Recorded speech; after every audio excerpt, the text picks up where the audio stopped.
What is up, everybody? Yo, really quick, we're talking about now offers and proposals, okay? So when we bring in these clients, what are we gonna offer them? How are we gonna sell this? How much is this gonna cost? So in this section, we're gonna be going over all of that. So first thing, key steps for creating irresistible offers. First thing that you need to do is, remember we were talking about that avatar before? First thing you need to do to create an irresistible offer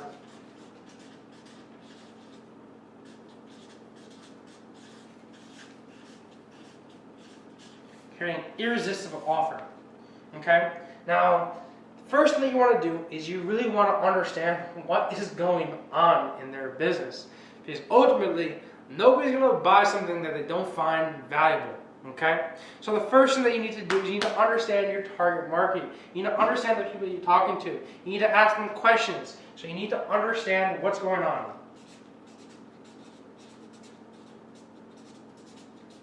What's going on? So one of my favorite questions whenever I hop on a call with somebody is, hey, how could I provide the most value possible to you? What could I do to provide a shit ton of value? Okay? And oftentimes just asking that question, they're going to tell you. Okay? They're going to tell you what they're struggling on. Okay? From there, what you're going to want to do is you want to develop some sort of program, course, package that's tailored specifically around that struggle that they have. Okay? You want to create a program that's going to highlight the pain points of that target market that we just discussed. And finally, you're going to transform it into an irresistible offer. Transform your program or course into an irresistible offer by ensuring that the value of it far exceeds the cost or risk for your clients. Your offer should be enticing and compelling and making it difficult for your potential customers to say no. Pretty much what this means is you don't want to give these guys an opportunity to kind of like second guess this. You don't want to give your potential clients an opportunity to be like, oh, is this worth it? Am I going to make money off of this? Obviously, you should be offering 100% satisfaction guarantee, because if you aren't, and you can't guarantee your work, I mean, it really probably is not a good service or a good product. So from here, what you need to do, first portion of this, is you need to understand your client. You really need to understand their struggles and what's going on with them. And you need to offer that exact thing to them, because if they don't like what you're offering them, it's pretty much what that means is that it's not towards what they told you they want help in.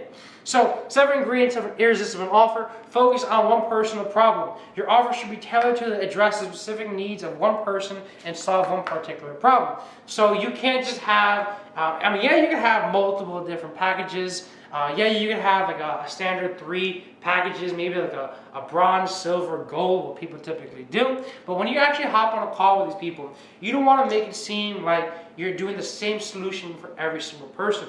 You more so want to tailor that solution that you have towards your client, okay, towards their specific needs. So if a client hops on the phone with you and they are like, hey, I'm having this problem converting leads into customers, okay, what you're going to be like is, no worries, we can absolutely help with that. Matter of fact, we specialize in putting together nurture campaigns that's going to automatically, through AI, conversate with those people, turn those people into scheduled appointments and pre-qualified scheduled appointments by asking them a series of questions, which return to custom values for you to take in. And so you're on your call, you can take those custom values in and figure out exactly what they need already prior to even hopping on the call with them. You know, see if they qualify before. What I'm trying to say is you need to take this package that you have and more so tailor it to their specific needs. Cool. So focus on one person or problem. Results oriented. So I mean, yeah, you can tell these people, oh yeah, we're the best market agency around. We have the best results with this X and Y and Z. But people aren't going to really listen until you actually show them. So one of my favorite things of actually doing is, let's say I see somebody on Instagram, I'm DMing people on Instagram, or I'm on Facebook, or on YouTube, or somebody schedules a call with me. One of the first things that I do, if I already know what's happening, is I send them over to a website that shows testimonials. I send them over to a website that might show my video process, or I might show, actually that's one of my favorite things to do, honestly, is before they hop on a call, we send them out a message, okay? On this message, be like, hey, click this link to find out exactly what we do and how I can help you.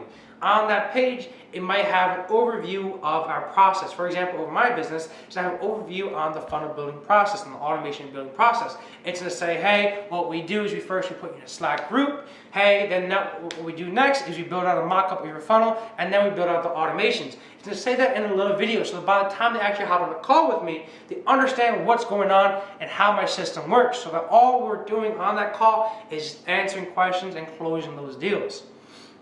Cool. Results oriented, really showing success stories, showing how things work. Focus on the destination. When promoting offer, emphasize the end goal of the destinations.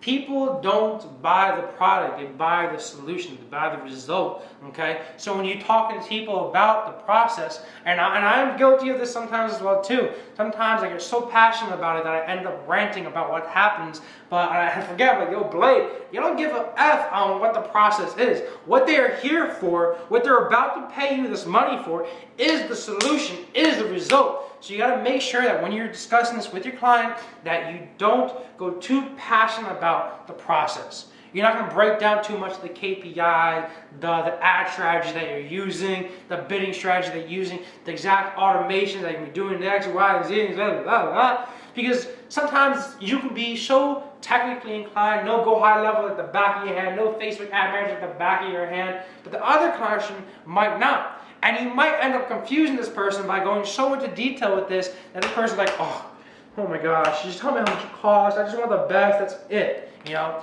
amount of times I got people coming on and call with me like, yo, Blake, just give me the best of the best. And I give them a price, and they're like, boom, signed, check sent over.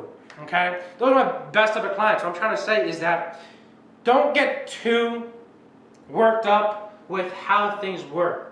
Yeah, maybe put up together a proposal and a mock-up that simplifies it, makes it just dummy simple for them to understand, but especially during the call with them, don't go into too much detail. Focus more so on the result and what you're going to do for them and the problems that you're solving. Cool. Focus on the destination. Tangible.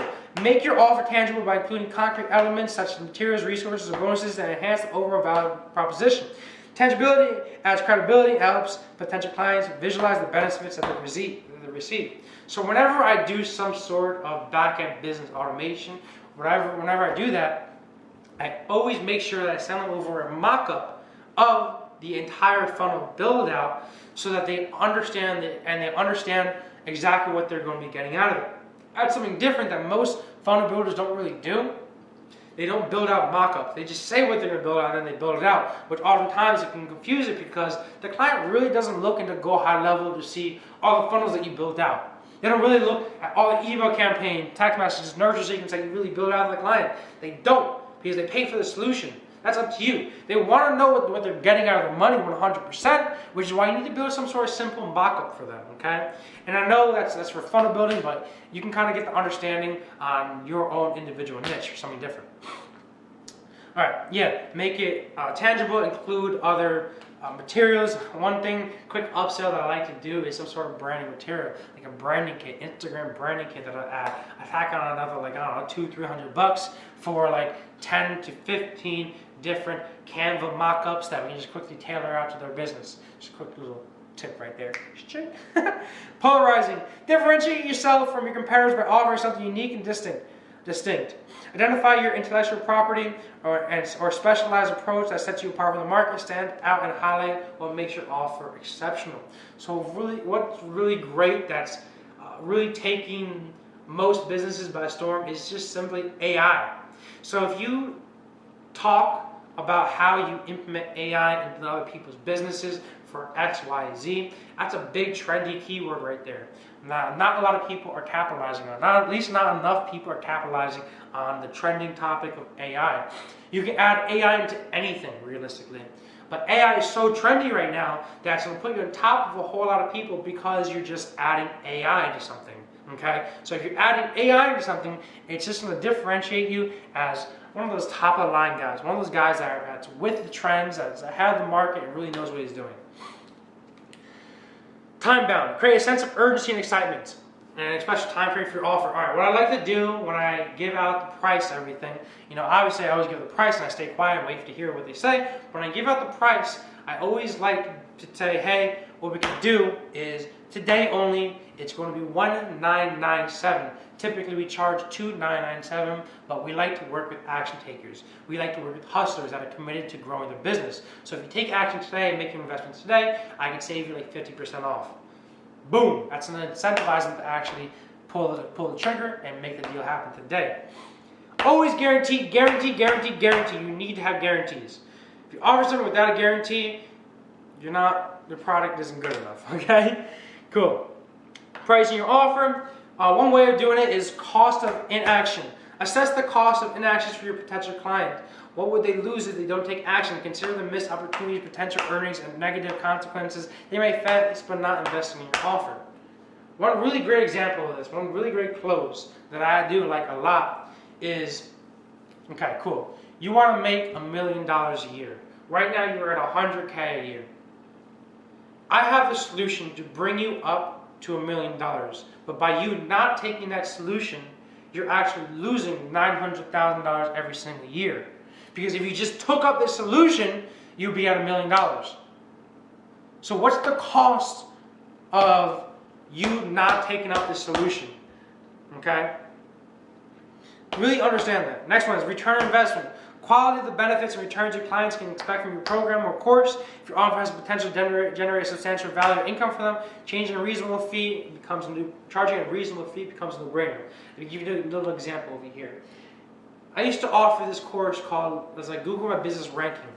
And what it would do is a simple little course. It would teach you how to get your Google My Business ranked to the very, very top of the Google Map Pack, to the very top of the map, so when you search up like contractor in New Jersey, you're going to pop up. We do that with a couple of things. I'm not going to get into too much detail about that. I have another video on how to do that. But what I'm trying to say is that for contractors, this is very valuable. When you look for a contractor, how do you look for a contractor? You always search up contractors in New Jersey. That's very valuable. When you bring a contractor from the second page of Google to the first page, even to the top of the map pack, that's adding a substantial amount of revenue to the client's business. So I'm easily able to charge $1,000 to $2K for that, just alone. If I'm able to just do it for them, I can charge even double that.